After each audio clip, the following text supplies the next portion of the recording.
kecuali ada seseorang yang mana orang tersebut akhrajahu bi rahmati, akan aku keluarkan, kata Allah, akan aku keluarkan dia bi rahmati, yaitu dengan rahmatku. Wa yakfi ala babil jannah, maka berhentilah dia ketika di depan pintu surga. Si orang terakhir nih, satu orang nih. Jadi walaupun satu orang, tetap dia dimasukin nama Allah ke dalam surga. Birahmati, dengan rahmat Allah. Maka ketika dia berhenti di depan pintu surga, fa'aqulu lahu adkhulal jannah. Fa'aqulu, maka Allah berkata kepada si hamba, hai hamba, udkhulil jannah, masuklah engkau ke dalam surga. Fayaqul, maka berkata si hamba, kaifa adkhulal jannah, gimana aku ingin masuk ke dalam surga? Wa qad akhadhan nas manazilahum wa darajatahum falam yabqa li syai'un wala makanan. Kata si rajul, kata seseorang tersebut begini ke Allah, ketika Allah tadi menyuruh dia masuk ke dalam surga, kata dia, bagaimana aku masuk ke dalam surga wahai Gusti Allah, yang mana telah benar-benar para manusia itu telah mengambil tempat-tempatnya, wa darajatahum, dan telah mengambil derajat-derajatnya di dalam surga. Falam yabqali syai'un, maka tidak tetap li bagiku syai'un akan sesuatu, wala makanan, dan tidak ada tempat. Maksudnya dia tidak mendapatkan derajat dan tidak mendapat tempat di surga. Sedangkan orang-orang itu sudah pada mengambil tempat-tempatnya, sudah pada mengambil derajat-derajatnya di surga. Kata orang tersebut, mana tempatku, mana derajatku? Berarti gitu. Gimana aku mau masuk ke surga? Udah penuh, ibaratnya begitu. Orang-orang udah pada nempatin, derajat udah pada ditempat-tempatin. Faqulu, maka Allah berkata, ya abdi, atardu fil jannah minal makan miqdaral mamlukati malakain fid dunya. Kata Allah kepada si hamba tersebut, hei hambaku, atardu fil jannah, apakah engkau ridho aku masukkan ke dalam surga minal makani miqdaral mamlukati malakain minad dunya? Apakah engkau ridho, hei rajul, aku masukkan ke dalam surga dari tempat dimasukkan ke dalam surga yang mana aku tempatkan di tempat seperti sebuah kerajaan, ukurannya malaka ini minat dunia, ibarat besarnya kerajaan tersebut seperti besarnya 2 kerajaan di alam dunia. Diulangin. Jadi si rojul nih pas mau masuk, saya mau masuk kemana ya Allah? No gedung ono udah ditempatin, yang ini udah ditempatin, yang itu udah ditempatin, bahkan no yang megah udah ada yang nempatin, derajat-derajatnya udah ditempatin. Saya mau masuk kemana wahai Gusti? Maka kata Allah, apakah engkau ridho aku masukkan ke dalam surga yang mana aku tempatkan di suatu tempat, yang mana tempat tersebut besarnya seperti kerajaan, ukurannya seperti 2 kerajaan di alam dunia. Coba bayangin 2 kerajaan di alam dunia segede apa? Satu kerajaan aja, misalkan ada kerajaan negara apa yang sistemnya kerajaan? Prancis ya. Ratu Elizabeth dari mana? Inggris. Nah, kerajaan kan itu. Nah, itu kerajaan, itu satu kerajaan baru. Gimana kalau 2 kerajaan? Nah, itu sama Allah dibilang begitu.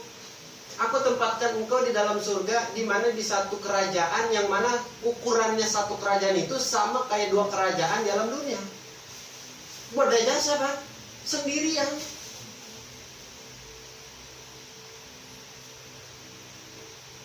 Terus fayaqulu qad raditu, maka kata si rajul, raditu Gusti, aku ridho akan apa yang kau berikan kepadaku, ridho saya. Fa'aqulu lahu, maka Allah berkata kepadanya, adkhulal jannah, atau udkhil jannah, masuklah engkau hei hambaku ke dalam surga, walaka ad'afu dzalik, dan aku akan berikan kepadamu, ditambahkan, aku akan menambahkan kepadamu, akan aku dobelkan, didabelin. Jadi ditikro, dia apa namanya, akan aku tambahkan lagi begitu. ditambahin lagi dari apa yang Allah berikan. Fa'atahu biqadari mamlukatin arba'atu min malukid dunia. Masya Allah, ditambahin. Yang mana tadi kata, kan kata Allah gini, tuh Allah begitu tuh. Sekiranya kita ridho sama apa-apa yang Allah kasih, Allah bakal tambahin. Cuman gak gampang kalau kita ridho sama yang Allah kasih. Nggak begitu gampang. Maksudnya kayak gimana sih bang? Ibarat, Masya Allah, ada orang gitu misalkan gatel sampai tahun-tahun begitu, bertahun-tahun gatel. Ketika dia mengatakan ya Allah saya ridho, ntar dapat beberapa bulan, gua kalau makin ini, gua diuji lagi kan? Ridho atau enggak nih? Ibaratnya begitu. Itu nggak gampang. Ridho tuh nggak gampang.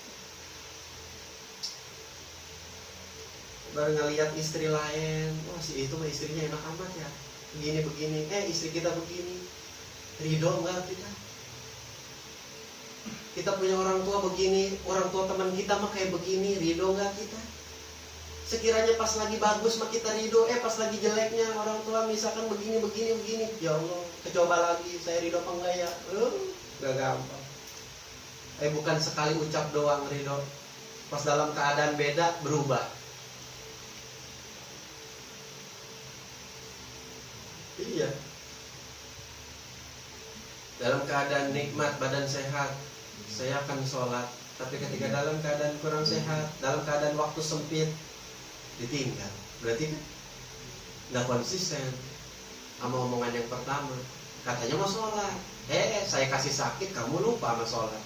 Katanya mau sholat, saya kasih kekayaan, kamu lupa sama sholat. Katanya mau sholat, saya kasih istri yang begini, kamu malah lupa sama saya. Ibaratnya kata Allah begitu. Makanya kemarin apa nasihat Allah? Janganlah kalian berpaling hatimu dariku.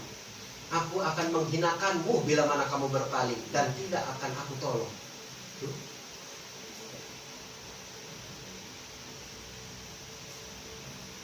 Ini sampai situ beres. Maksudnya ini ada perkara yang besar. Tadi kenapa ini ceritanya Nabi bersabda, terus di sini Nabi nyeritain Nabi Musa.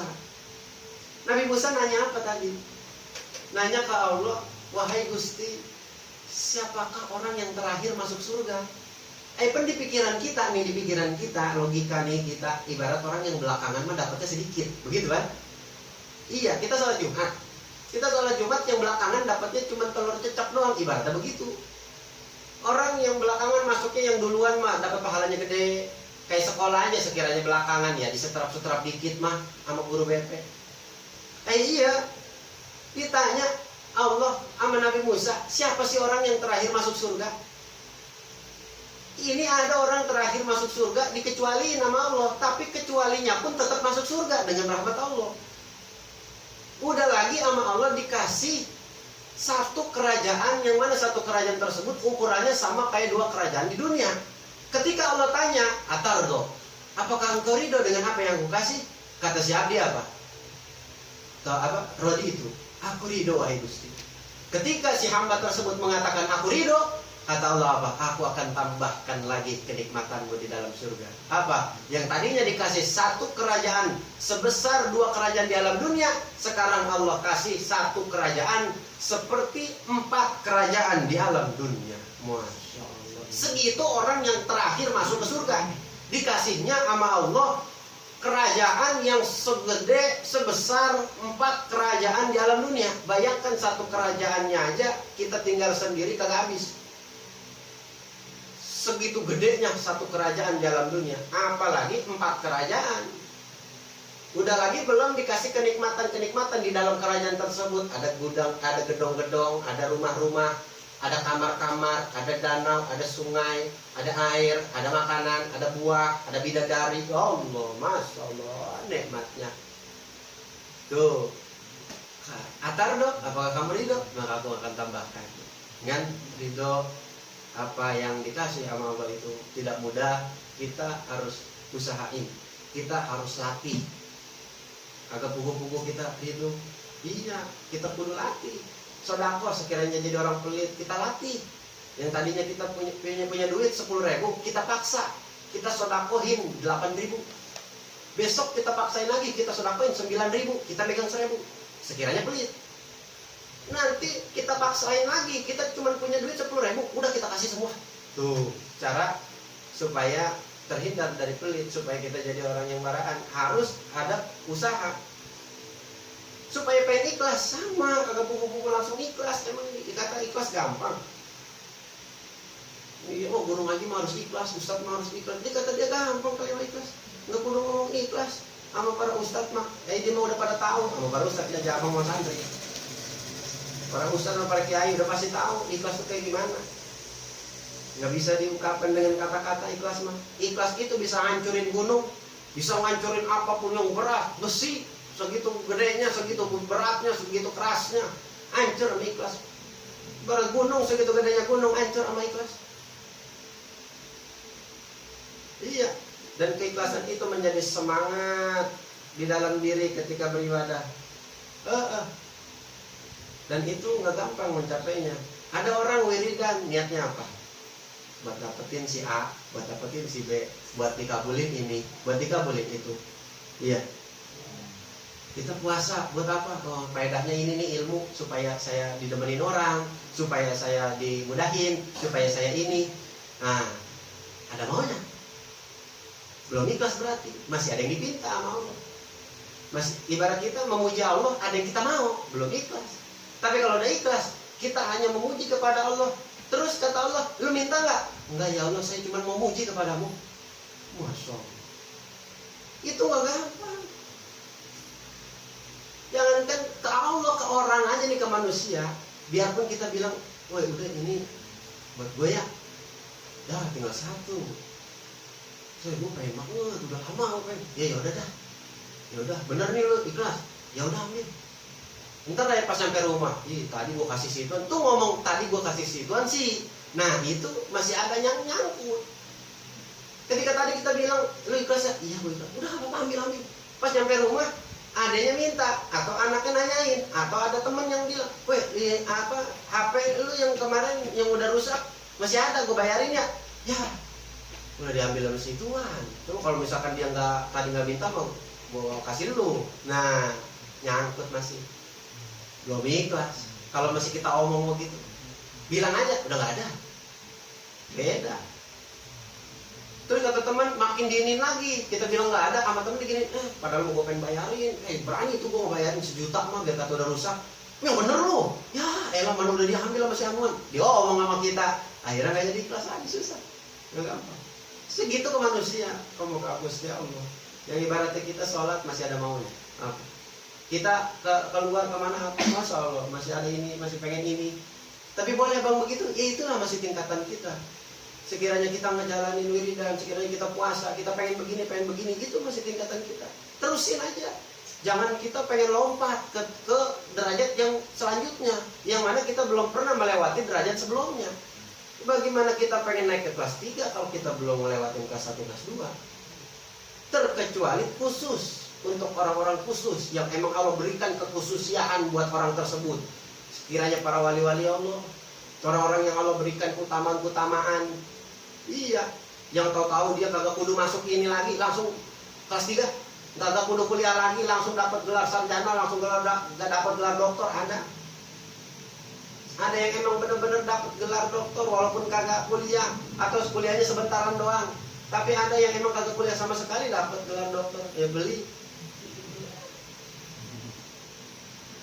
50 juta, oh langsung dokter Andes, di belakangnya MSG, tepung beras.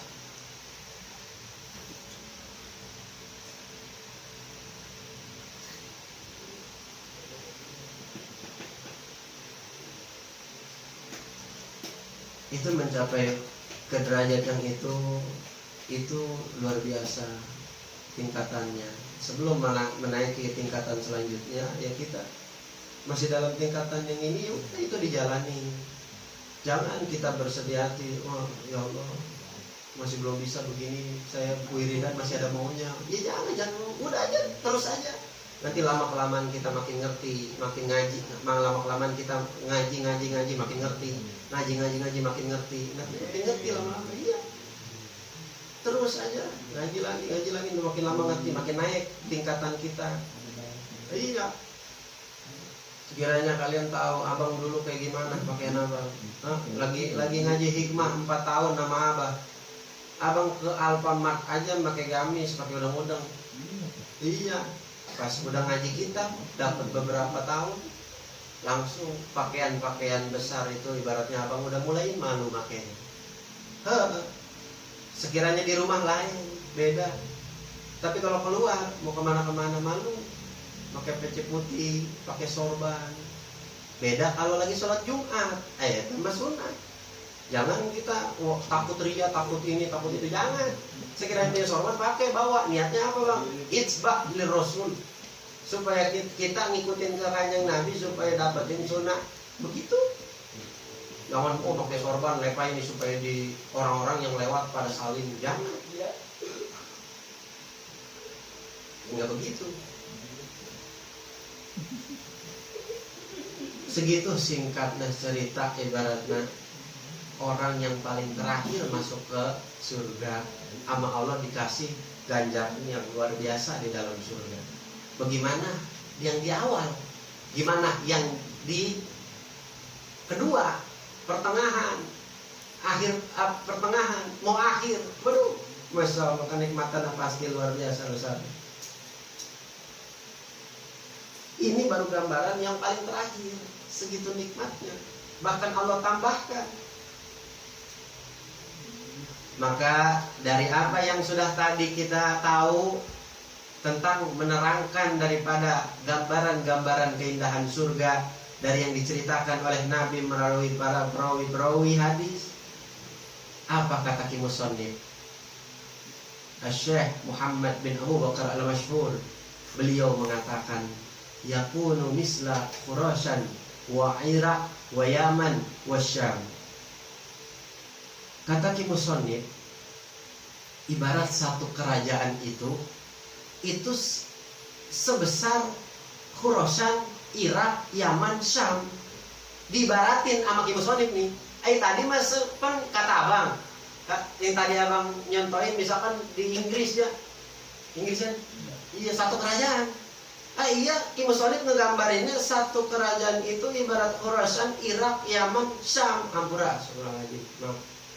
Jadi tak maksudnya empat kerajaan Miqdar Malaka ini arba'atu min malukin dunia. 4 kerajaan itu ibaratnya kayak negara Khurasan, Irak, Yaman, sama Syam. Digabungin jadi satu, itu buat satu orang di dalam surga. So gitu gede. Ibarat satu negara nih buat Fadil. Satu negara dia. Fadil tahu satu negara? Tahu? Ya misalkan nih Malaysia tahu. Beda apa Malaysia? Ya. Itu buat Fadil sendiri. Itu bukan satu doang. Jadi misalkan Malaysia, Brunei, Vietnam, Hong Kong, itu punya Fadil. Fadil mau ngapain aja di situ terserah. Dikasih sama Fadil itu. Itu Fadil ibarat orang yang paling terakhir masuk ke surga. Jadi kata Musannif itu 4 kerajaan itu ibarat Khurasan, Irak, Yaman, sama Syam. Nah, setelah itu Musannif berkata, sifatul jannah akbaru mimma yahsha, lakin la budda man zakara an-nasa indahu. Kata Musannif begini, ibaratnya kalian santri yang tadi barusan kita tahu gambaran tentang surga, waduh banyak kenikmatannya, sifatul jannah aksaru mimma yahsha, yang mana sifat-sifat surga, gambaran-gambaran keindahan-keindahannya itu banyak sekali mimma yahsha dan gak bakalan habis. Walakin la budda, tetapi santri wajib. Ibaratnya nyoretna ora kudu ora, maksudnya kagak kudu kagak, ya berarti wajib. Walakin la budda man zakaran nas, man zakaran nar indahu. Wajib bagi kalian yaitu ingat ke neraka indahu di sisi kalian. Tuh. Jadi kalau misalkan kita ngaji tentang surga, jangan kita lupain ngaji tentang begitu. Ibarat kita hidup banyak kenikmatan, ini itu apa segala macam, kita jangan lupa sama yang sedih-sedih. Iya, Kita jangan lupa ingat kita mati. Iya. Kita pas lagi pegang duit banyak, jangan lupa sama yang miskin. Iya. Kita pas lagi sehat, jangan lupa pas lagi sakit. Ibaratnya begitu sama surga. Pas ketika kita ngomongin surga, jangan lupa kata Ki Musonif, ngomongin surga malah yahso mimma yahso, gak bakalan ada habisnya. Kenikmatan surga gak bakalan ada habisnya. Maka wajib bagi kalian yaitu untuk mengingat akan hal neraka di sisi kalian, supaya ingat ke neraka. Bahkan ini kata Ki Musonif lah Buddha, wajib. Iya, jangan mau enaknya dong ibaratnya. Mau enaknya doang ngaji, pas pelebayang di ngerti dihaji, giliran pas pasal kagak ngerti, ogah-ogahan ngaji.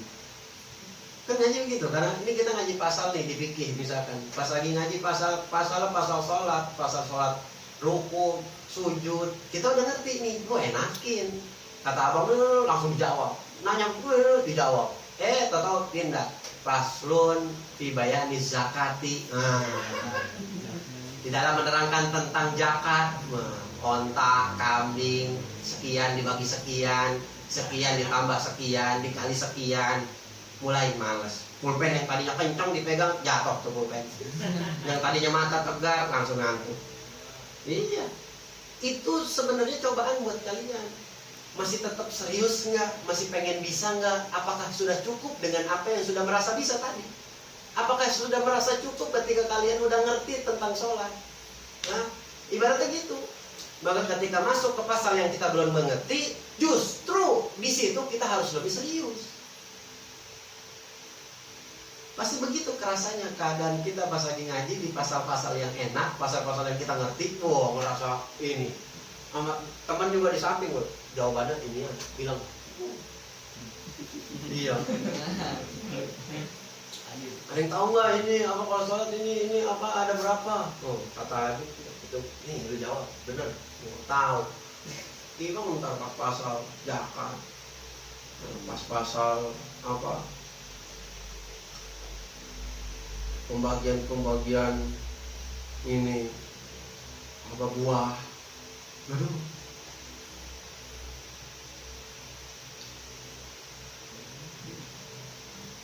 Pasal Jum'ah,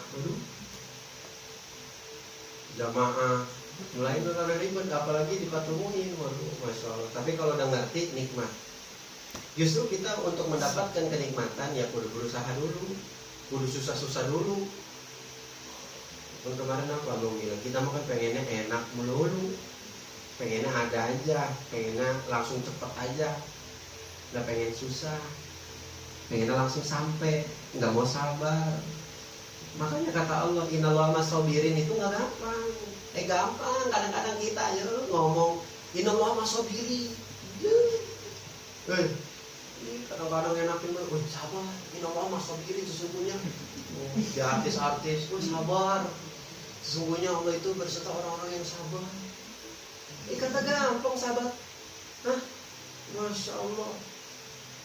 Kata gampang terima sabar. Cerita-cerita para nabi terdahulu, cerita-cerita para ulama-ulama besar terdahulu, sabar yang bukan setahun.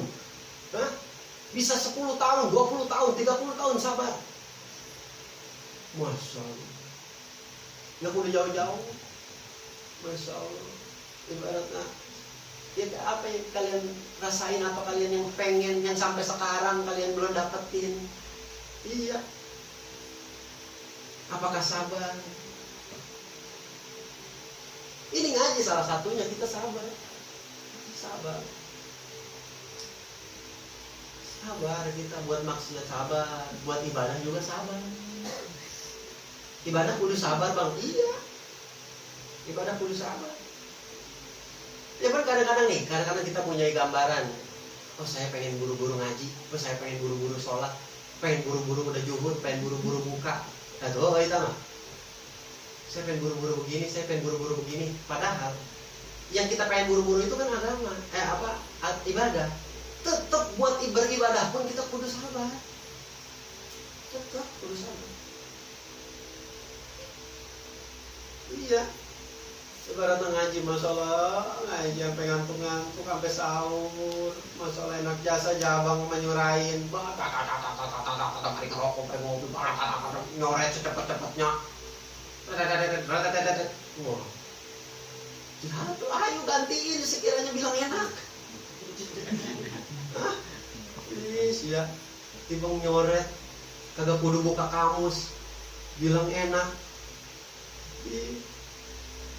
doa siapa bilang apa ngenakin atau terus atau abang bilang gak enak enggak ya abang bilang nikmat sabar iya kita belum ketemu nih lagi ngaji belum ketemu ini maksudnya gimana ini sabar ntar juga ketemu nguirin udah hijib ini udah hijib itu masih belum kebuka mata batin masih ngeliat yang itu aja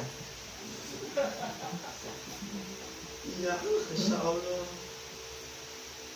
belum kebuka juga belum bisa ini itu belum bisa sabar kita sebentar sabar enak jasa yang ngomong makanya baik-baik ayat Quran mah jangan sembarangan kita ngomong ya Musonif bikin cerita riwayat begini nukil di Quran aja cuma segini sedikit nah tadi kata apa ketika udah naik lagi tingkatan yang tadinya kalian ngaji pas bulan Ramadan, ketika tingkatan itu udah mulai naik dan kita udah mulai ngerti, kalian akan memperdalam Al-Quran. Isinya baru kalian bongkar. Ngapain? Ini ngaji kitab sebenarnya. Iya. Makanya sebelum bulan-bulan tahun-tahun kemarin itu abang ngerasa sedih karena abang nggak bisa belum dikasih kuat sama Allah buat ngatamin Al-Quran. Terakhir abang ngatamin Al-Quran itu sebulan 3 kali terakhir yang abang ingat sebulan abang hatam 3 kali dan itu pas ketika dulu anak-anak majelis itu kan udah rame dulu anak-anak dulu belum ada pasaran begini karena abang belum bisa ngaji sekarang juga belum bisa ya baru nyurahin aja jadi dulu mah datang nih tong anak-anak nih dulu datang itu ngaji doang jadi kalau malam dia ngaji sampai pagi bukan dia ntar udah pada ngopi, pada kongko, pada ngerokok, pada apa ntar nerusin lagi dulu begitu, nggak ngaji begini dulu nah pas abang udah ngaji kita abang usahain biar ini majelis serupa sama pesantren majelis rasa pesantren iya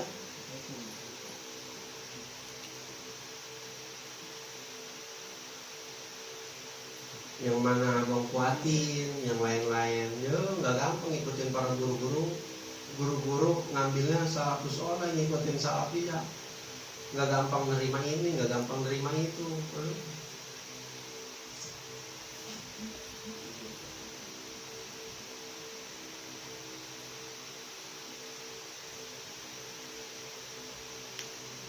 jadi kata Musonif kudu ingat ke neraka maka di sini ada hadis yang mana diriwayatkan oleh Imam Anas bin Malik radhiyallahu taala anhu. Kata Imam Anas, lama nuzilat hadhil ayat. Adapun ketika diturunkannya ini ayat, yang mana ayat tersebut? Wa inna jahannama liwa'idahum ajma'in. Itu bukan ya? Itu bukan bacanya. Dari salah doang. Kalau salah ya abang minta maaf abang belum buka kayaknya ini kalau nggak salah Al-Hijr tentang neraka di Quran jadi kata Imam Anas bin Malik ketika diturunkannya ayat ini sesungguhnya neraka jahanam itu adalah yang mana ditetapkan akan ancaman-ancaman bagi para manusia ajmain tegasnya seluruh manusia ibaratnya Allah menciptakan neraka jahanam itu menjadi ancaman besar bagi seluruh umat manusia semuanya ajmain ancaman ibarat kita dikasih peringatan ibaratnya kita udah dikasih yang bagus-bagus, yang cakep-cakep, kita juga perlu ingat ada siksa, ada neraka. Ibarat kita jangan ingat surga doang, kita juga perlu ingat ke neraka. Bahkan Rasulullah Shallallahu Alaihi Wasallam, di mana di sini diceritakan Nabi itu nangis. Nabi itu nangis. Bahkan nangisnya Nabi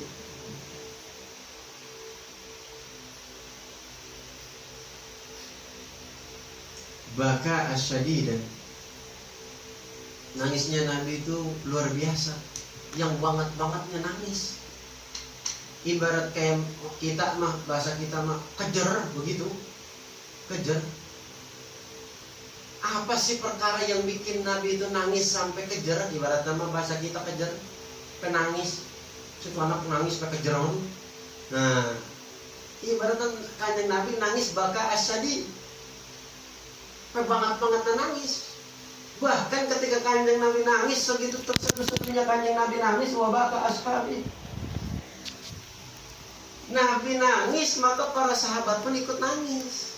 Tuh. Dari sini banyak. Ini dari sini, sampai sini aja ada pelajaran. Ketika Nabi nangis, sahabat ikut nangis. Berarti para sahabat itu mengetahui rasa-rasa Nabi itu, mengetahui saking cintanya ke Nabi, saking sayangnya ke Nabi, nggak mau ngeliat Nabi nangis. Sekiranya ngeliat Nabi nangis, mereka ikut nangis. Maka kata Nabi begitu, orang Islam itu kayak begitu. Kalau ada satu orang Islam yang tersakiti, maka yang lain serasa sakit. Maka jangan kita menyakiti sesama Muslim. Iya mah, saling dolimin, saling nyakitin. Kudu sayang sama umat Muslim, sesama Muslim.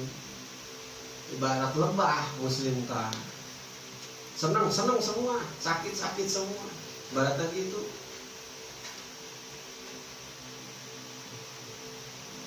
Jadi kanjeng Nabi nangis, terseduh-seduh melihat Nabi nangis, maka para sahabat pun ikut nangis saking cintanya, nggak mau ngelihat yang kekasihnya itu nangis.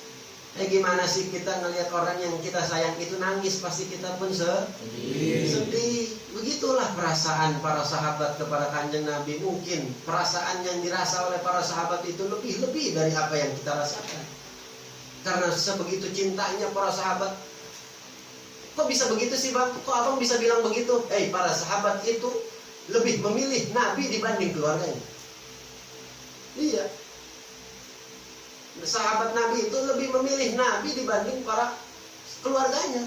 Ibarat lebih memilih Nabi dibanding bapak sama ibunya. Lebih memilih Nabi dibanding anak-anak cucunya. Ketika ada pilihan, lu lebih milih Nabi apa milih anak lu, apa milih emak lu, apa milih keluarga lu? Saya lebih memilih Nabi. Dengan tegas mengatakan hal itu, tanpa keraguan. Para sahabat itu begitu, saking cintanya ke Nabi. Beda aja begitu. Lain sekiranya kita cinta sama seseorang, ketika ada sesuatu pilihan dua yang begitu berat, kita mempunyai rasa ragu, yang mana ya.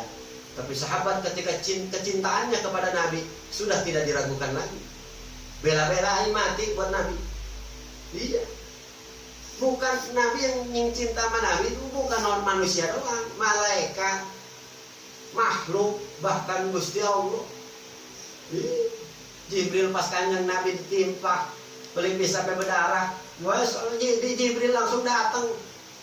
Wahai Nabi, kalau misalkan engkau menghendaki ini kampung bakalan aku tebalikin, saya tebalikin sekarang juga. Nabi udah sayang ke manusia karena emang rahmatan lil alamin Nabi. Masya Allah. Jangan malaikat Jibril, takutnya nanti anak cucunya ada yang masuk Islam, ada yang ikut dengan agamaku. Sama. Dari situ kita bisa tahu sifat Nabi kayak gimana. Kalau sekiranya kita pindahin ke kita, ibaratnya kita ketemu orang, udah benci banget lah, pokoknya udah mentok bencinya. Sementok-mentoknya masih ada rasa begini. Lah, janganlah dia, jangan dikasihin, jangan diapa-apain. Takutnya nanti anak cucunya ada yang sayang sama anak cucu gua, ada yang ngejagain ke anak cucu gua. Itu tuh sifat tuh Nabi begitu sifatnya. Jadi rasa dendam itu tidak ada rasa dendam. Sedih mah ada pasti. Beda Nabi. lain ibarat dengan 1% baik yang mirip Nabi, masya Allah, dan luar biasa. 1% yang mirip Nabi, ibaratnya apa? Bisa emang kayak begitu bisa. Apanya? Ada ketika minum Nabi kayak gimana kita tiru. Ketika kan Nabi masuk ke masjid pakai kaki apa kita tiru. Walaupun belum semuanya bisa kita tiru, setidaknya kita ada yang bisa ikut ke Nabi begitu. Walaupun masih banyak yang ini, yang itu, yang jelek, tapi ada yang kita ikutin. Itu sebagian dari rasa cinta kita. Karena ya nggak bisa sampai ngikutin seluruhnya, karena beda Nabi melain. Wala yadurruna ma unzila bihi Jibril alaihissalam. Jadi para sahabat libukai, para sahabat nangis ya karena nangisnya Nabi. Wala yadurruna, dan tidak ada yang mengetahui para sahabat ma nuzila bihi Jibril. Para sahabat tidak ada yang mengetahui perkara apa yang turun dari malaikat Jibril ke kanjeng Nabi. Tuh. Nabi ini tahu-tahu Nabi ngelakuin begini, tahu-tahu Nabi bersabda begini, tahu-tahu kanjeng Nabi mengeluarkan wahyu begini dari Allah melalui malaikat Jibril. Itu para sahabat pada di situ misalkan. Tahu-tahu Nabi melakukan hal ini. Nggak lama Nabi langsung bersabda. Ditulis sama para sahabat tuh. Iya. Jadi ketika tahu-tahu apa para sahabat Nabi lagi diam lama-lama lah nangis Nabi. Ya udah kita ikut nangis. Oh, para sahabat udah pada tahu ada apakah ini? Nabi kok tiba-tiba nangis? Wahyu apa yang turun dari malaikat Jibril, dari Allah melalui malaikat Jibril? Perkara apa yang diturunkan malaikat Jibril kepada Nabi? Nggak ada yang tahu lah ya dulunya. Walam yastati ahadun ayyas'alahu. Bahkan dari para sahabat itu tidak ada yang berani nanya ke Nabi. Tidak ada yang sanggup nanya ke Nabi, nggak ada yang berani. Saking udah sedihnya, saking nggak enak ngelihat Nabi terus nangis tersedih. Gimana sih Nabi? Ibarat Nabi nangis tersedih-sedih terus kita pengen nanya emang apa? Saking kagak enaknya itu sampai kita nggak mau nanya. Karena apa? Para sahabat tuh ngerasa saking gak enaknya, kita gak enak masih berani nanya. Para sahabat udah gak ada yang berani. Tuh gambarannya kayak begitu ke kanjeng Nabi para sahabat. Takut terganggu, takut apa? So, luar biasa. Iya, tiap-tiap per kalimah apa yang disampaikan kita resepin. Tuh ngaji begitu. Bukan cuma kita dengar habis itu kita hafal habis itu udah. Enggak. Kita resepin. Oh, Nabi begini. Tahu-tahu didengar sama sahabat begini, keadaan sahabat tingkahnya begini ke Nabi. Oh, berarti sahabat mempunyai sifat begini ke Nabi. Tuh. Detail tiap-tiap perkalimah ada isinya. Ada artinya. Kita seolah-olah melihat gambaran ketika pada waktu itu Nabi nangis dan sahabat seperti inilah keadaannya. Yang mana kita pun bisa menggambarkan rasa yang dirasakan oleh sahabat walaupun tidak sepenuhnya. Setidaknya tergambar lah. Oh, seperti ini para sahabat. Makanya bisa kalau dicepetin aja dari tadi langsung ke bawah. Tapi apa yang kita ambil nantinya? Kan cuma cerita doang. Takutnya begitu doang takutnya. Ya, jadi dari cerita ini agak lama ya begitulah. Ada banyak yang kita ambil. Jadi lam yastati, tidak ada yang mampu satupun untuk menanyakan kepada Nabi. Wa kana Nabi sallallahu alaihi wasallam, dan adapun Nabi itu idza ra'a Fatimah radhiyallahu taala anha. Amin. Adapun Nabi di sini ini idza ra'a Fatimah. Nabi itu ibaratnya para sahabat ya, para sahabat pada ngomong, Nabi itu kalau misalkan ngelihat Fatimah Zahra itu Nabi itu mana ya? Faroha biha. Nabi itu tersenyum, Nabi itu senang. Jadi para sahabat pada begitu tuh. Tuh ada berupanya. Ada para sahabat tuh begitu ke Nabi. Kagak pukul-pukul langsung nanya. Makanya ada murid itu ke guru, ibarat guru mau lewat, mau jalan, mau kemana, murid yang netep gitu, yang netep misalkan di pesantren atau di Kobong. Ya di Kobong pesantren Pak. Jangan nanya sekiranya guru mau keluar. Diem aja. Kita lagi berdiri, guru lewat. Jangan ditanya, diem aja dulu. Ditanya baru jawab. Iya. Iya mah. Lagi nongkrong di depan, di sono lagi pada di depan, di bangku. Biasa pada di sono nongkrongnya. Apa naik motor keluar. Bang mau mana? Bang dia rapi amat. Mana? Coba tanya. Ibaratnya begini, bahasa kasar ya, adab ya, bahasa kasarnya cak guru, kata guru begini. Lu siapa mau tahu urusan gua? Bahasa kasar begitu ibaratnya. Lu siapa mau tahu urusan gua? Lu mah murid, lu mah tugas lu ibarat nanti gua ajarin, lu nyatet, lu dengerin, lu ikutin. Udah itu aja. Sekiranya masalah ini mah gua punya urusan beda di luar lu. Ibaratnya itu bahasa kasar begitu. Jangan suka nyari pengen tahu begitu. Tapi kalau pengen tahu yang mana di situ berkaitan dengan ilmu, nggak apa-apa. Ini mah cari tahu, ibarat kepo lah begitu, kepo. Yang perkara yang kagak penting dicari tahu. Jangan. Itu bikin guru itu tuh bete. Kayak ibarat nanya-nanyain yang kagak perlu, yang kagak pugu. Itu bete guru. Nah betenya guru itu keluar dari adab kalian itu. Ibarat ini guru lagi ngerokok, lagi ngopi misalnya, lagi nyantai, atau datang, nanya, bang, abang tahu harga knalpot racing?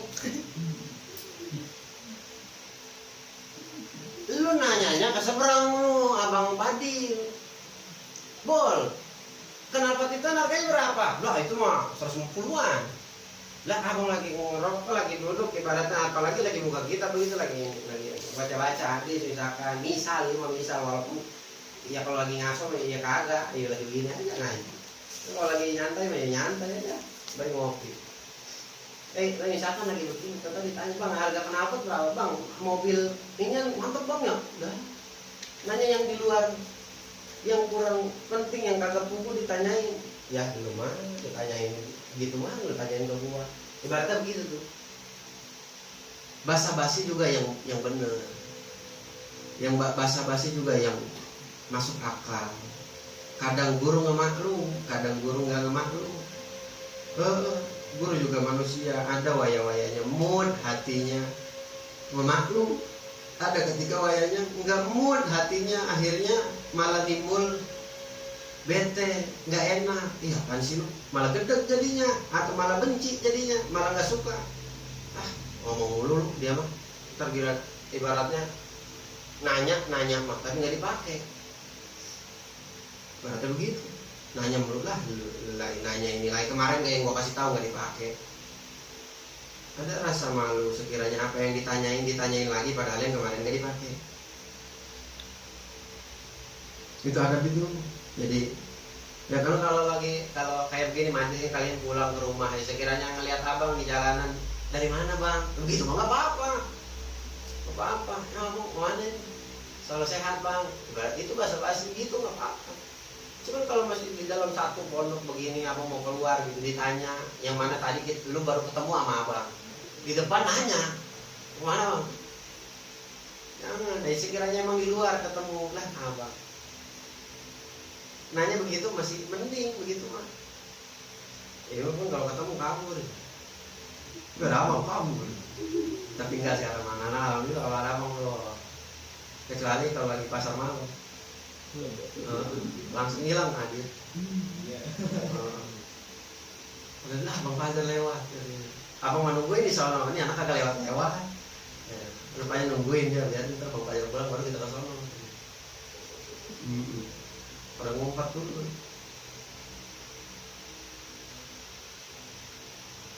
Alhamdulillah udah nggak begitu. Ada guru langsung nyamperin pada saling. Jangan malu, emang gitu. Kita pakai celana, ya emang lagi pakai celana. Masih lagi di luar pakai sarung melulu, masa sekolah pakai sarung. Iya, kira mau sekolah pakai celana, ya pakai celana. Kata mau guru lagi pakai celana, ya udah pakai celana. Mau gimana? Mau pulang dulu bawa sarung? Nggak bener ribet. Pakai koko dulu, pakai udang. Lah jangan, ya begitu aja udah. Tahu lagi pakai celana pendek, ya emang masih teman pakai celana pendek kayak Dimas tuh pakai celana pendek kalau sekarang. Dimas kalau ketemu abang lagi itu ketemu abang pakai celana pendek tuh. Iya. Aku lagi di Merdeka juga dulu anak-anak ada yang begitu setilannya.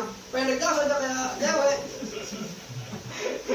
Pendek jas aja itu pakai pakaian. Itu asal kalian tahu aja ya, hati abang nggak ada ngerasa gimana ya. Abang nggak malu. Iya, padahal dia udah gede, udah SMA malah.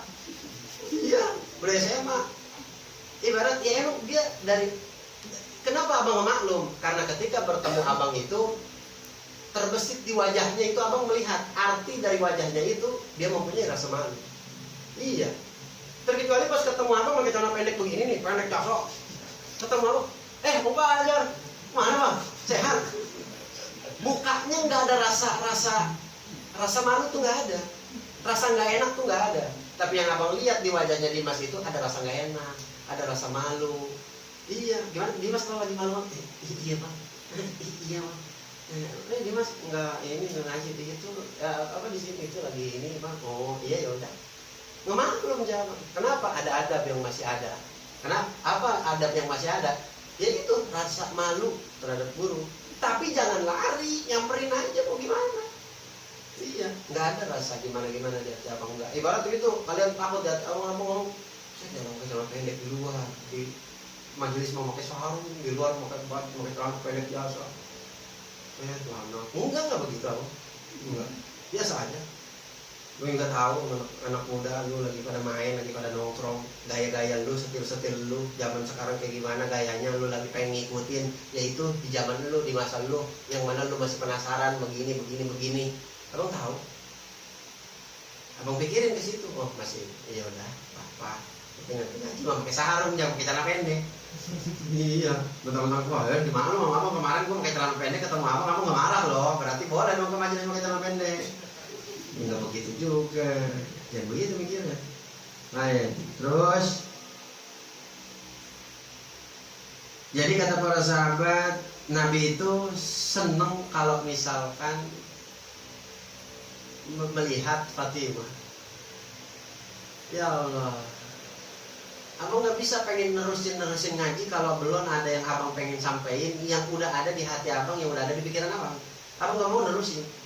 Ada yang harus disampaikan dulu, kayak ibaratnya sesuatu yang didemen sama Nabi, yang kalau misalkan Nabi ngelihat Nabi itu langsung senyum, seneng, itu diusahain sama sahabat. Tuh, ngerti nggak?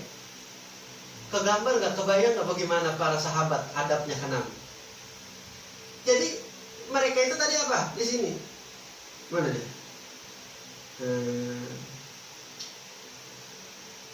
Walam yastati ahadun ayyas'alahu.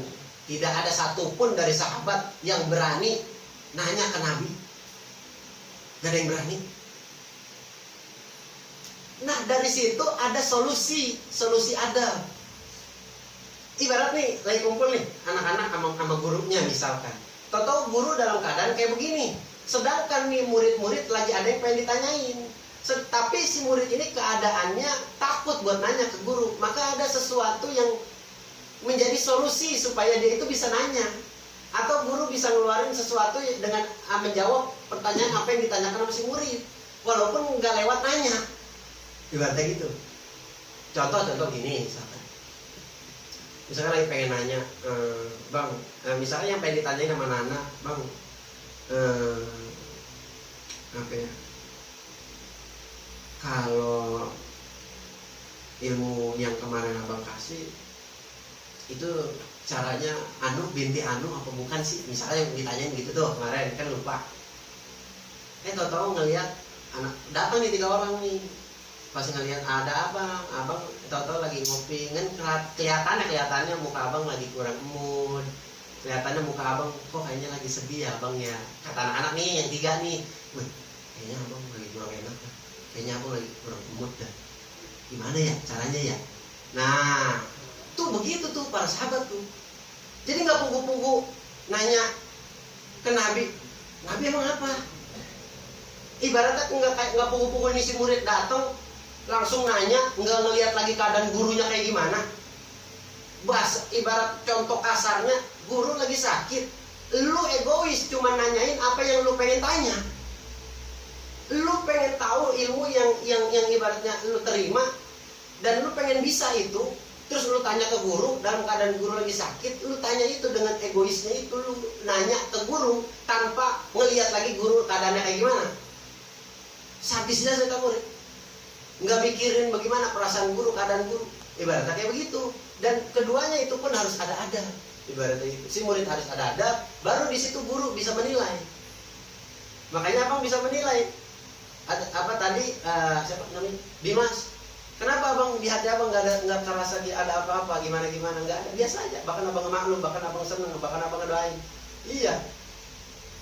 Karena masih ada rasa malu. Ketika si murid punya rasa malu, ada adabnya, maka abang pun harus ada maklumnya, harus ada adab juga, harus ada ngemaklum. Ibarat ada ganjarannya begitu. Dicari apa nih yang disenang sama Nabi. Nabi kalau misalkan lagi sedih begini, biar bikin senyum Nabi, bikin senang Nabi, gimana caranya? Ibarat begitu. Abang waktu di Abah, nih itu bukan sekali dua kali. Sekiranya abang datang nih ke Abah, abang waktu itu lagi gatel. Abang baru datang nih, baru sampai. Assalamualaikum, waalaikumsalam. Abang mau salim, belum sempet duduk, kata Abah, Jar, kemarin yang salap yang kemarin Fajar bawain, itu belinya di mana ya? Kata Abang begitu tuh. Oh, di Kangsong ya, Tama Mbah. Itu belinya di mana? Oh ya udah, Mbak Fajar keluar dulu. Langsung Abang keluar. Itu jarak tempuhnya itu beli di Kangsong itu adanya kalau di rumah, dari rumah Abah itu adanya di kita ngelewatin eretan atau sekarang mah ada jembatan, ngelewatin jembatan. Adanya di Kedau. Jadi kan dari rumah Abah ke Kedau masih jauh. Jadi kita balik lagi. Dan itu sering. Setiap apa-apa yang dibutuh sama Abah itu baru kedengeran sama Abang. Walau Abang lagi pegang duit yang lain, itu Abang paksain buat pakai duit yang lain, buat nanti itu mah nanti Abang ganti.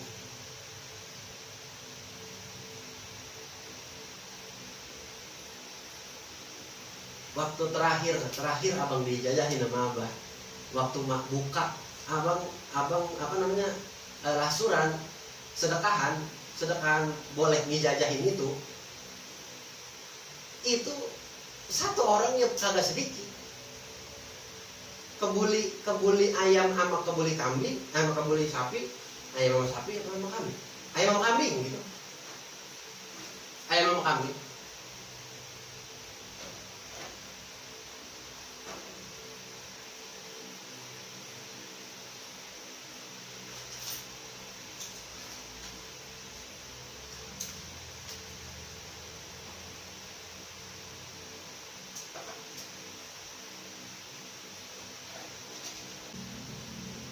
Jadi apa yang udah dikeluarin segitu, aku ngerasa masih belum cukup.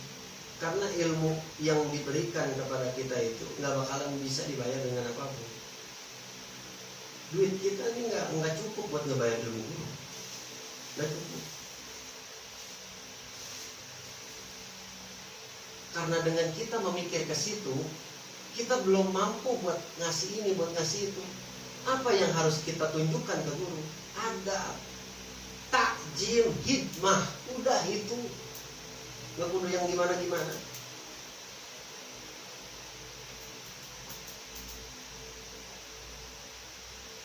Iya, itu. Kita ngerasa mikir-mikir gitu, ya Allah, belum bisa ngasih begini itu apa ke guru. Udah adab yang bener, takjil, hikmah, sekiranya ini, gua pokoknya begini, sekiranya ini, gua harusnya begini. Itu abang waktu itu, abang megang handphone, abang udah lama jasa pun itu handphone. Itu waktu itu sekiranya abang ketemu sama orang yang pengen ngebeli iPhone, ngebeli HP, sekiranya megang duit dia sekian, abang ikhlas, abang redo, abang jual HP abang pada malam itu juga.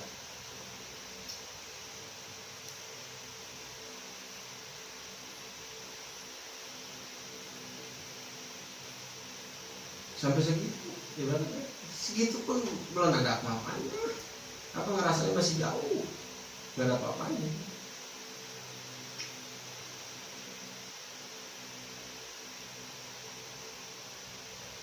dari pengorbanan masih jauh.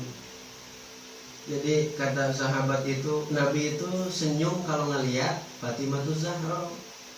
Fantalaqa Abdurrahman bin Auf. Nah, jadi ibarat para sahabat di situ, salah satu dari sahabat itu yaitu Abdurrahman bin Auf. Ketika para sahabat pada ngomong, "Wah, Nabi itu senyum kalau lihat Fatimah." Maka ya para sahabat jalan. Ibarat khususnya ya Imam Abdurrahman bin Auf. Nyaba ya Imam Abdurrahman bin Auf ke rumah Fatimah Zahra. Ketika di depan pintu Fatimah,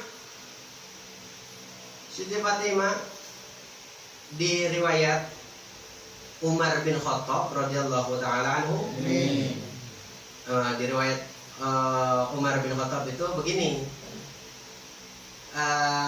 Abdurrahman bin Auf itu mengucapkan salam, assalamu alaiki, assalamu alaiki ya binta Rasulillah, Allahumma sholli alaihi. Kata Imam Abdurrahman bin Auf ketika di depan pintu Fatimah, assalamualaikum ya binta Rasulillah, wahai putranya utusan Allah, wahai putri Rasulullah. Qalat, berkatalah ya Fatimah, waalaikumsalam. Faqal, maka berkata Fatimah, man anta, siapa kamu? Berarti Siti Fatimah belum membukakan belum buka pintu. Iya. Kagak punggu-punggu ngetok-ngetok langsung bukain pintu, enggak. Dari dalam pintu ditanya dulu, man aina anta, atau man anta, siapa kamu? Tanya dulu. Jadi itu di adab istri itu ketika ada seorang yang bertamu itu harus begitu. Walaupun itu adik kita, walaupun itu abang kita, sekiranya kita keluar, kita bilang ke dia, Neng, kalau ada tamu jangan langsung dibuka pintu, lihat dulu di kaca, jangan dikasih masuk. Walaupun itu adik saya, walaupun itu masih saudara saya. Kalau kata istri, kalau kata suami jangan dikasih masuk, jangan dikasih masuk. Jangan. Walaupun yang berkaitan dengan kebutuhan, kayak misalkan ada orang PLN masuk, ada orang air pump, misalkan, atau ada orang ngebenerin antena, jangan. Itu dia laki. Istri kita sendiri di rumah, atau cuma berdua mana, atau cuma bertiga mana, nggak ada lagi. Tetangga ya takut nggak ada, jangan. Dan kalau misalkan kita nggak tahu, misalkan si suaminya nggak ngingetin, atau ya nggak bilang gitu ke bininya, nah si istri itu adabnya harus nelpon ke suami, assalamualaikum ya, ini ada tukang ngebenerin antena, gimana, boleh nggak? Jangan, nanti aja kalau ayah udah pulang, besok, kalau nggak besok kan ayah libur, tuh gitu. Dan sembarangan.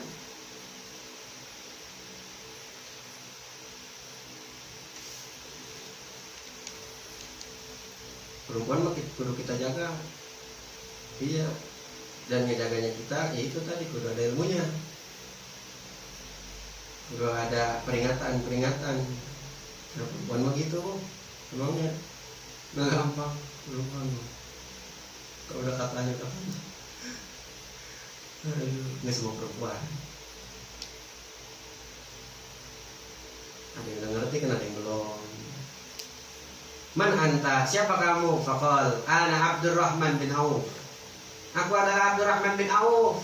Faqal, maka ucap ya Fatimah, ya ibn Auf, maja abika. Hei Abdurrahman bin Auf, perkara apa yang menyebabkan engkau datang kemari? Kata Fatimah. Qal, maka berkata Abdurrahman bin Auf, taraktun nabiyya alaihi salatu wassalam baqiyan hazinan wala adri ma nuzila bihi Jibril alaihi salam. Kata Abdurrahman bin Auf begitu ke Fatimah, ke Siti Fatimah. Aku telah meninggalkan Nabi dalam keadaan nangis, khawatir yang luar biasa.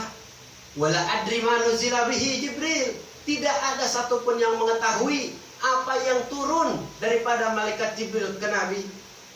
Gak ada yang tahu. Maka ketika mendengar hal itu, Siti Fatimah langsung tanhumin baini yadai hatta adam ala nafsi siyabi. Maka ya sudahlah, ibaratnya gitu. Ya sudahlah, pergi wahai Imam Abdurrahman bin Auf dari hadapanku, hatta adama ala nafsi siyabi, aku akan mempersiapkan diriku dengan baju, ibaratnya aku kalau bahasa udah cakepnya, aku akan mempersiapkan bajuku, ibaratnya gitu. Bahasa kitanya, ya udah sana duluan, gua mau pakai baju dulu, begitu bahasa kitanya mah. Udah sana duluan, saya mau pakai baju dulu, mau siap-siap dulu, ibaratnya begitu. Wantalaqa ila Nabi alaihi salatu wassalam, ketika udah beres dah, Abdurrahman bin Auf pergi, maka Siti Fatimah jalan dulu. Kemana nih? Belum, ke Abdurrahman bin Auf dulu. Wantalaqa ila Nabi, maka Abdurrahman bin Auf ini berjalanlah ketika disuruh pergi sama Fatimah, maka berjalanlah balik ke kanjeng Nabi, yang mana dia berharap la'allahu, ya baru nih bima nuzila bihi Jibril.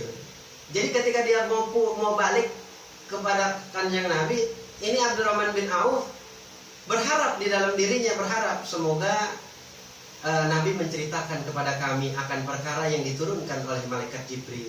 Tuh, ketika dia balik tuh, fala bisa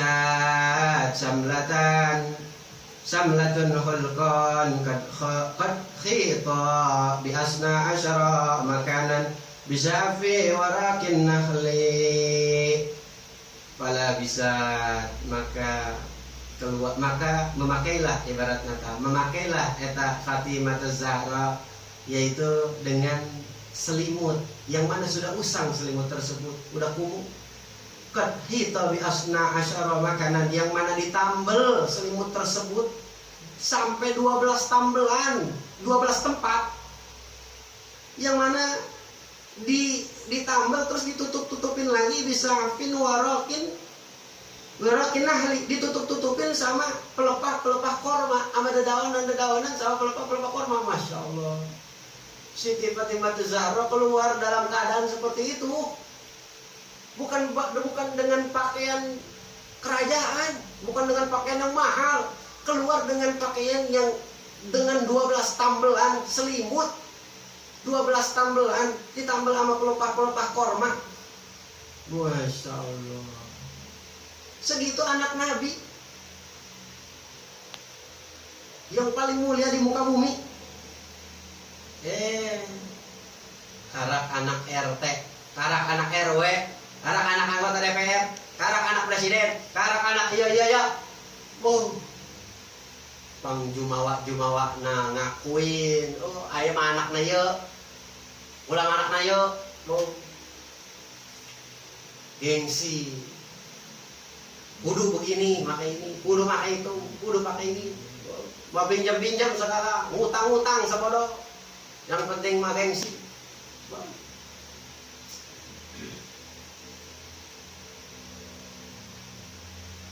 Sekedar menjaga wibawa boleh saja, boleh, nggak apa-apa. Menjaga wibawa boleh, nggak apa-apa. Menjaga wibawa. Maksudnya gimana sih bang? Kita pengen acara reuni, misalkan sambil bukber nih kalian, anak SMP, SMA, semuanya ngumpul nih, misalkan di Solaria. Ya di situ kita ibaratnya, ya Allah, motor kita punyanya udah butut dah motor. Bannya udah 12 tambelan. Masya Allah. Udah kagak ada yang hidup, lampu kagak ada yang hidup. Speedometer mati, nyala dikit kelap-kelip, pak, udah pengen meledup. Masalahnya spakbor kagak ada. Copot. Iya. Masuk pentil apalagi kagak pada ada udahan, jok mah pada dimakanin rayap, dimakanin tikus, kalau nggak ditipisin. Masya Allah. Minjem Gue minjem motor si Anu aja lah dulu. Gue minjemnya buat reunian. Ampura ini mah, udah tenang, bensin mah full. Itu kita niat buat ngejaga wibawa kita, datang sama istri kita. Gak apa-apa, begitu. Gak apa-apa. Kita niatin untuk menjaga wibawa, jangan supaya kita direndahkan oleh orang-orang. Tapi sekiranya udah kuat, bodo amat lah datang sama istri ini. Misal, ya mah ya mudah-mudahan ketika abang punya istri, kalian pada punya istri, sama Allah dikasih kemudahan. Dikasih kemudahan rezeki, digampangin sama Allah. Dikasih jalannya yang gampang, ke sono enak, ke sini enak, situ gampang, ke sini gampang. Pokoknya kan yang banyak duit. Ya, biar gampang ngebeliin istri enak, ngebeliin anak enak, punya ini, punya itu. Bisa ngebantu orang, bisa ibadah, Masya Allah. Doanya begitu. Sekedar ngejaga begitu boleh. Sekiranya emang kuat nih, misalkan kuat, punya motor itu ya baru Astra legenda. Ya udah, ya bentuknya ya udah legenda. Namanya legenda, bentuknya legenda, legendaris. Sama istrinya, wah nikmat jasa, waduh. Pas nyampe di sono teman-teman yang lain, Alfa, disepirin lagi. Iya, motor sekali motor, paling murah, mobil paling murah ya Avanza. Paling murah Sigra, Vios, paling inilah. Ya Avanza lah paling ini yang baru cuman, waduh, yang baru kemarin dah. Terus motor yang paling murah ya bisa sekupi yang baru lah tuh kemarin. Itu paling murah tuh temen-temennya.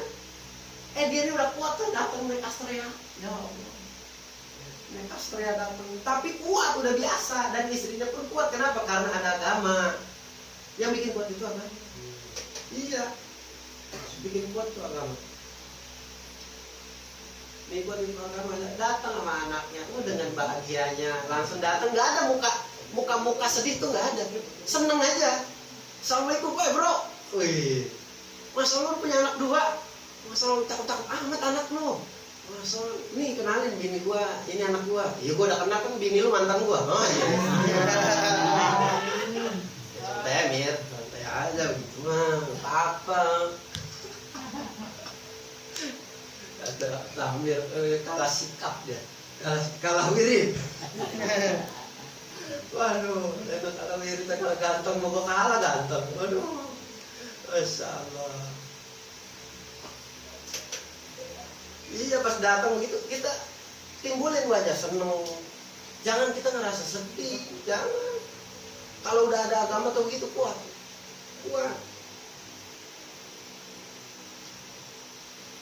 Yang lain anak-anaknya inian pada kencing, pada buang air, diganti sama pempes yang cakep, yang bagus. Kita pempes memakai pohon pisang. Lo kan masih gitunya bang. Ya ibaratnya kagak malu, biasa aja, seneng aja, seolah setara aja. Dan itu gak gampang. Itu harus kuat. Gimana harus kuat? Iya, sekiranya gak kuat, udah ngelakuin apa-apa kita, pokoknya mau ngelakuin macam-macam lah, supaya kita setara sama mereka, supaya kita tinggi gengsi gitu, nggak ada habisnya. Apa adanya itu lebih indah. Iya. Sekiranya tadi menjaga wibawa kayak begitu, minjem boleh nggak apa-apa, yang jangan berlebihan, biasa-biasa aja. Balik lagi mana dia? Falamma kharajat Fatimah, maka ketika keluar ya Fatimah, ceritanya ya Siti Fatimah ya udah sampai ya keluar ya Fatimah. Ketika keluar ya Fatimah nazra ilaihi Umar, maka Sayyidina Umar melihat kepada Fatimah.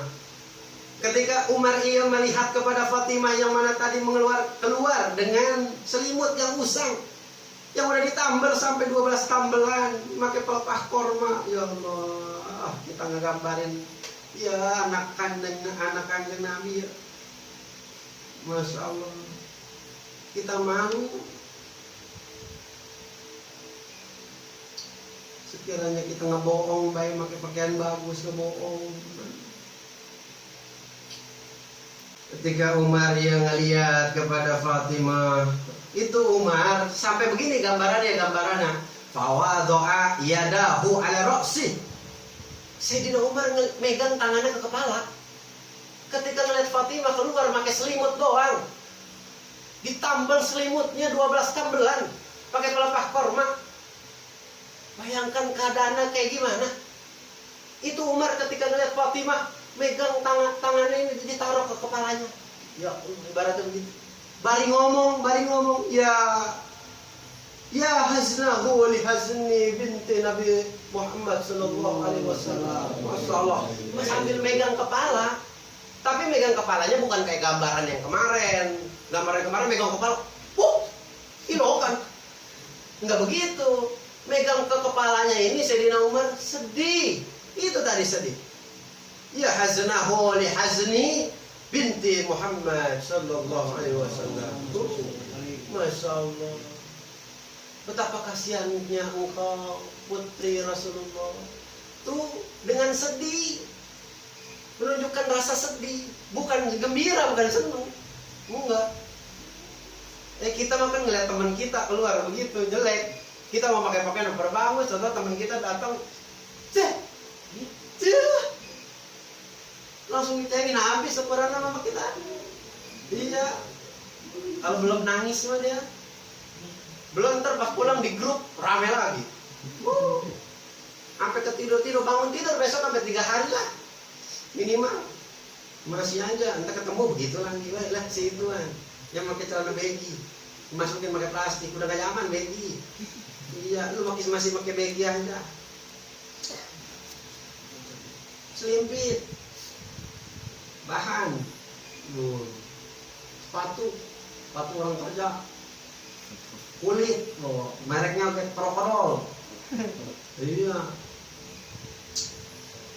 aduh. Apalagi yang sepatunya artis-artis tuh yang sampai 300 juta, saya tak mending di rumah. Kalau jam sih nggak apa-apa, jam mah sampai miliaran. Jadi itu langsung megang ke tangannya langsung berada di kepalanya fa in banata qaisir wa qaisir yalbisanna harira wa sundus. Kata Sayyidina Umar begini, sesungguhnya putri-putri dari para kaisar-kaisar, dari para raja-raja, putri-putri dan para raja-raja yalbisannal harira wa sundus. Sesungguhnya putri-putri dan putri-putri para raja-raja, para kaisar-kaisar, para pemimpin-pemimpin negara, sesungguhnya mereka menggunakan sutra yang halus dan menggunakan sutra yang kasar, menggunakan pakaian yang indah, ibaratnya begitu. Terus kata Sayyidina Umar, wa bintu Rasulillah sallallahu alaihi wasallam fi sablatin min sawfin wa qad hita bi asna asyara makanan bi waraqi sa'fin nahli. Sesungguhnya anak-anak para kaisar, putri-putri menggunakan gaun-gaun yang indah, gaun-gaun yang bagus, gaun-gaun yang mahal. Putri-putri para kaisar, para pemimpin negara. Tapi ia putri Nabi sallallahu alaihi wasallam yang mana rahmatan lil alamin, orang paling mulia di muka bumi, hanya keluar dengan memakai selimut dengan 12 tambalan dengan pelepah kurma. Kata Sayyidina Umar begitu. Kebayang ibaratnya rasa sedihnya Sayyidina Umar ngelihat keadaan Fatimah Zahra.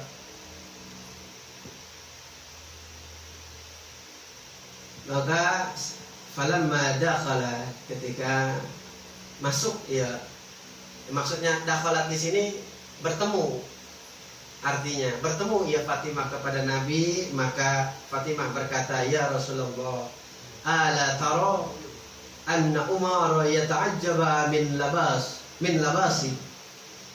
Wahai Rasulullah,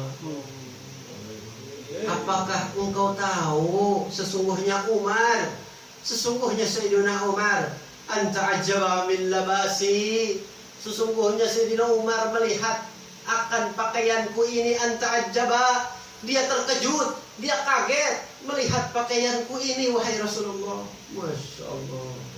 Falladhi ba'asaka bil kiramah wallahu a'lam.